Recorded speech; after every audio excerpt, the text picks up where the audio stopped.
Welcome to the bonus section of our conversation with Matt Ferguson from Storyland Studios. In this first section, Matt discusses Disney's Hollywood Studios and the opening of Rock and Roller Coaster starring Aerosmith. At the studios, I was there when we launched Rock and Roller Coaster. Oh, yeah. And whenever you will launch a new ride or attraction or park at Disney, it attracts a lot of media interest, as I'm sure it did at Universal.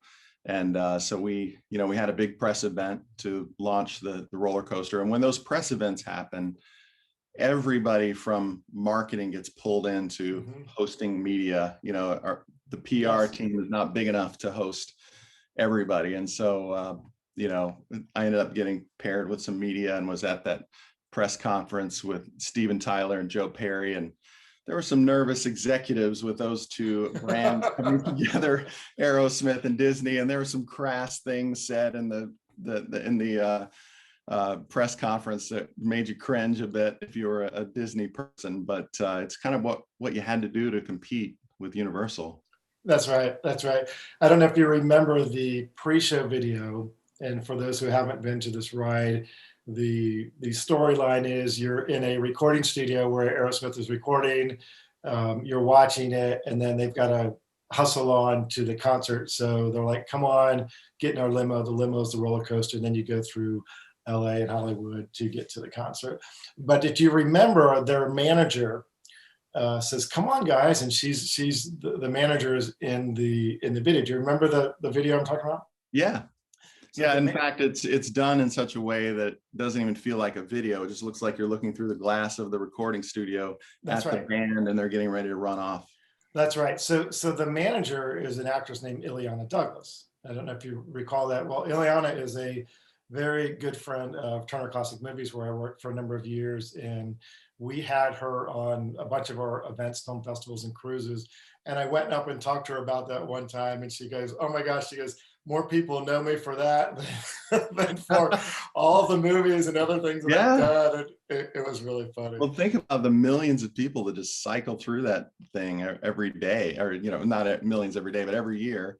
And right. Yeah, I can imagine that's the case for so many years. Matt talks about what makes a good agency-client relationship.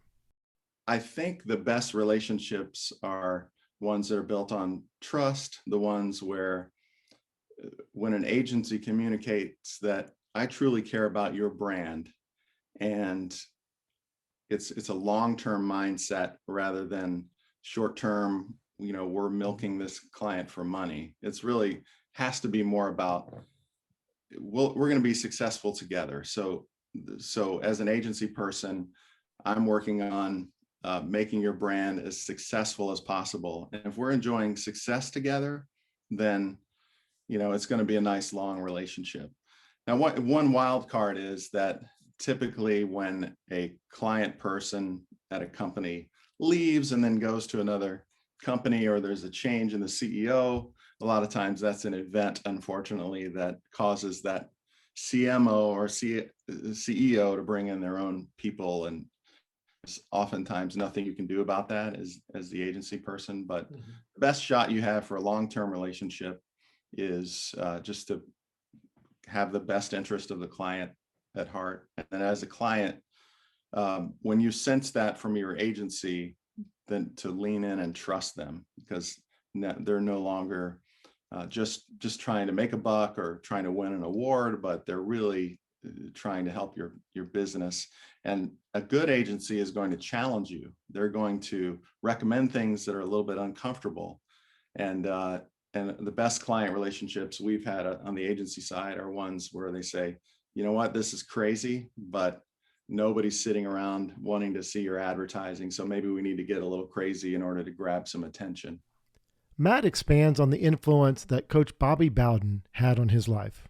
I think you've said before, he has a knack for remembering his players from years past. He does.